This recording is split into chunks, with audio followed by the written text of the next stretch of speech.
নমস্কার, S Bangla news online খবর সব দেখাবো আমরা।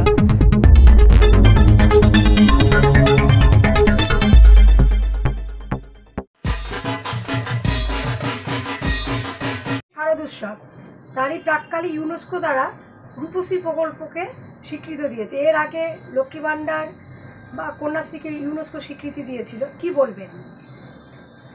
সর্বপ্রথম আপনাদের চ্যানেলকে ধন্যবাদ জানাই। আমাদের শারদোৎসব চলছে, আমি সারা পশ্চিমবাংলার মানুষকে আমার পঞ্চায়েত তরফ থেকে আমার তরফ থেকে আমি শুভেচ্ছা জানাই।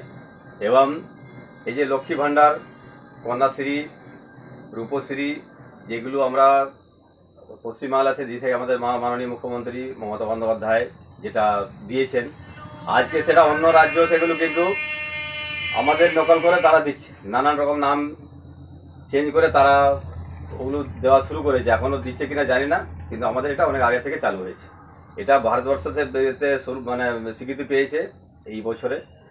আর আমাদের বাংলায় পথ দেখায় সারা ভারতবর্ষকে, সেই তুলনায় তারা ডুপ্লিকেট করে সেইভাবে আমাদের পশ্চিমবাংলার আদর্শকে মেনে তারা এই কাজগুলো করছে। বিজেপি শাসিত মহারাষ্ট্র বা অন্যান্য রাজ্য তারাও লক্ষ্মী ভাণ্ডারের অনুকরণেই অন্নপূর্ণা ভাণ্ডার বা ইত্যাদি অন্যান্য প্রকল্প চালু করেছে। বললাম তো, ওটা নাম চেঞ্জ করে তারা করছে। আমাদের পশ্চিমবাংলা দেখে আমাদের মাননীয় মুখ্যমন্ত্রী যে প্রকল্পগুলো চালু করেছে, যে স্কিমগুলো চালু করেছে, সেটা দেখে তারা এখন করছে।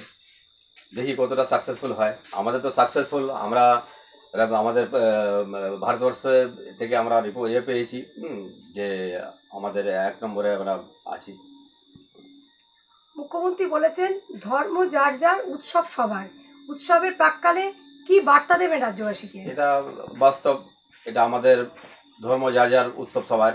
আমরা সেভাবে আমাদের পশ্চিমবাংলায় এই কালচার প্রথম থেকে চলে আসছে, আগামী দিনেও চলবে। আর এটা নিয়ে বিশেষ করে আমাদের নেত্রী জনগণ অধিনায়িকা মমতা ব্যানার্জি এটার উপর অনেক বেশি জোর দিয়েছেন। কেন?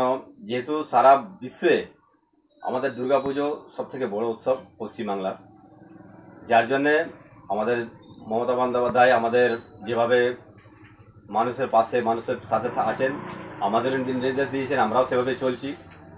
আমাদের যুবরাজ অভিষেক ব্যানার্জি একই কথাই বলেছেন যে মানুষের পাশে, মানুষের সাথে থাকা। আমরা সেভাবে সেই কাজ ওনাদের আদর্শকে পালন করে যাচ্ছি। আপনার নাম আর? আমার নাম হচ্ছে মোহাম্মদ শাহাদাত হোসেন, আমি ইরিশা গ্রাম পঞ্চায়েতের উপপ্রধান।